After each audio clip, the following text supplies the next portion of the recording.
লামিলা ইয়ামালের খেলা দেখে সুন্দরী তরুণীর এই কেমন পাগলামি। দীর্ঘ 16 বছরের অবসান ঘটিয়ে কি খেলা দেখাইল স্পেন। অন্ধ রিফারি, ডিবক্সের ভিতর ইজি হ্যান্ডবল, তবুও ধরলেন না প্লান্টি। স্পেন ম্যাচ জুড়ে যা যা ঘটেছিল বিস্তারিত জানতে ভিডিওটি না টেনে সম্পূর্ণ দেখার অনুরোধ রইল। নকআউট ম্যাচে আবারও ঝলক দেখালো স্পেন। শেষ 16 টিকে থাকার লড়াই মুখোমুখি হয়েছিল অস্ট্রিয়ার। ম্যাচে শুরু থেকে আক্রমণাত্মক ফুটবল উপহার দিয়েছিল দুই দল, তবে সুযোগ সৃষ্টি করলেও বলের নিয়ন্ত্রণের ক্ষেত্রে স্পষ্ট আধিপত্য দেখিয়েছিল স্পেন। প্রথম হাইড্রেশনের ব্রেকের পরে গোলের দেখা পায়নি কেউ, যদিও এরই মধ্যে জাল খুঁজে পেয়েছিলেন মার্কিন কুয়ারা। কর্নার কিক থেকে আসা বল জোরালো শটে জালে বল পাঠিয়েছিলেন স্প্যানিশ ডিফেন্ডার, কিন্তু আনন্দ বেশিক্ষণ স্থায়ী হয়নি।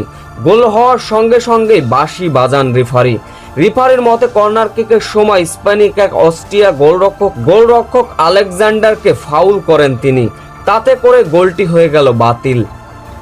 ম্যাচের 36 মিনিটে আবারও আক্রমণে স্পেন, এবার গোল আদায় করে নিলেন ওরাজাবেল, যার ফলে প্রথমার্ধে 1-0 গোলে বিরতিতে গিয়েছিল দুই দল। দ্বিতীয় অর্ধে এসে রক্ষণভাগ বদলেছে, একাদশেও বদলেছে। এরপর ম্যাচের শেষ ভাগে আবারও ওরাজাবেলের রেকর্ড। 1986 সালের বিশ্বকাপের পর নকআউট ম্যাচে এসে জোড়া গোল করা প্রথম স্প্যানিশ ফুটবলার হলেন মিকেল ওরাজাবেল। এর আগে সর্বশেষ এই কৃতিত্ব গড়েছিলেন এমিলিয়ানো 1986 বিশ্বকাপের 16 ডেনমার্কের বিপক্ষে। তবে সেই রেকর্ড ভাঙলেন 1986 সালের পর 2026 সালে এসে ওরাজাবেল। তবে এর আগে ম্যাচের বয়স যখন 66 মিনিট, ব্যবধান দ্বিগুণ করলেন পেদ্রো। বা প্রান্ত থেকে অ্যালেক্স বানারের নিখুঁত করা দুর্দান্ত হেডে বল জালে পাঠান এই ডিফেন্ডার।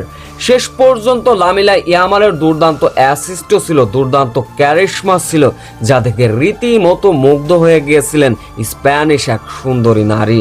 তবে শেষ পর্যন্ত দীর্ঘ 16 বছরের অবসান ঘটিয়ে শেষ 16 জায়গা করে নিল স্পেন।